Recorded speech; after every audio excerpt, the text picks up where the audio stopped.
Welcome to the league with your host, Benoit Thanjan. You might know me from the Maverick podcast and David McGee. You give us 5 minutes, we give you the latest clean energy trends. One of the ones that I wanted to talk about is um, everyone obviously is talking about high interest rates, and the Fed came out last week that they're going to keep high interest rates for a while, but it's actually really impacting the energy transition. This was a report that came out by Peter Martin from Wood Mackenzie. He's the head of economics and the lead author on this interest rates report.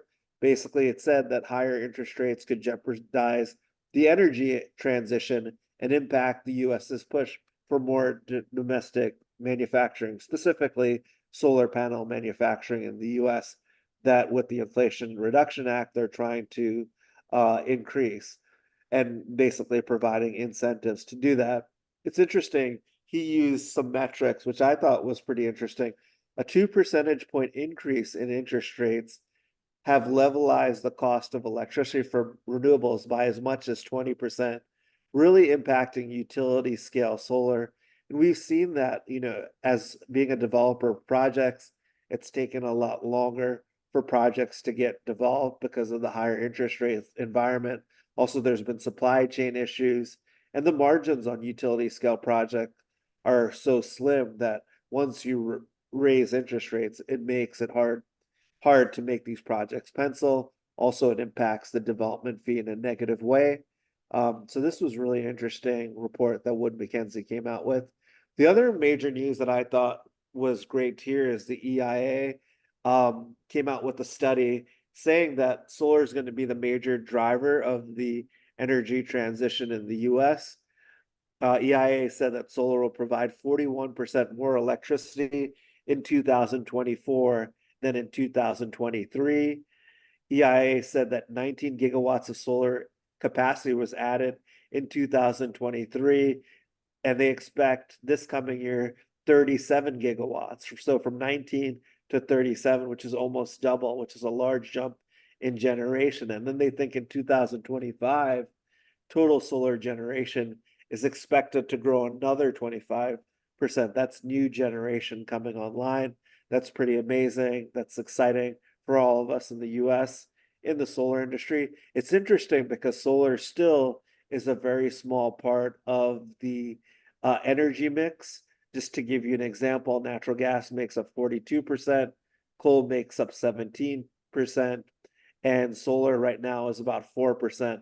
But they expect by 2025 that'll be at 7% of total generation for solar in the US. And that's that. All right. And Benoit, great. Those are great topics and really flowing very nicely into actually the next, discussion that we're going into with all this amazing, renewable energy that is going to be constructed and developed on all these forecasts. We're going to need a way to transmit all of this electricity. And best of all, Department of Energy just unveiled 10 potential national interest locations for transmission corridors. These transmission corridors have actually a request for information. There's information being solicited from the marketplace as we speak. The locations, are various, throughout the country. We have over 3,500 miles of transmission lines being proposed. Transmission lines running from New York to the PJM market, all the way from the Midwest. This is a very, very vast project that is being proposed.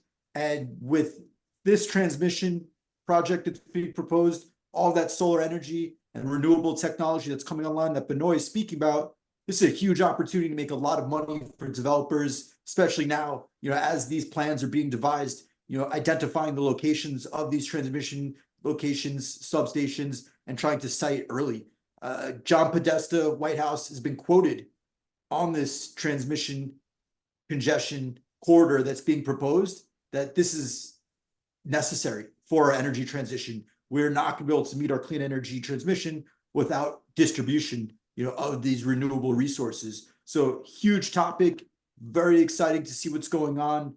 By the time you're listening to this, you're probably going to miss out on the webinar that's taking place tomorrow, but hopefully, you're in the know and you're already on it and you're ready to step ahead and have locked up land next to these transmission lines. Next topic that we're going to speak about today is related to the Maryland market And this is very specific towards their SREC program. This year, one very, very interesting bill has actually been put in place. This bill that's put in place, what it's doing is allocating 300 megawatts per year of projects that are maximum capped at 2 megawatts, as small as 20 kW. These projects get a multiple. Every single SREC that they're receiving, multiply that by 1.5. Next big adjustment that has occurred is the life of that SREC has increased from 3 to 5 years. Another huge, huge benefit. If you want, in case you're interested, Senate Bill 783. Read it, memorize it. It's the Brighter Tomorrow Act. You're going to see a lot of rooftop solar. There's carve outs for rooftop, lots of development, and that's that.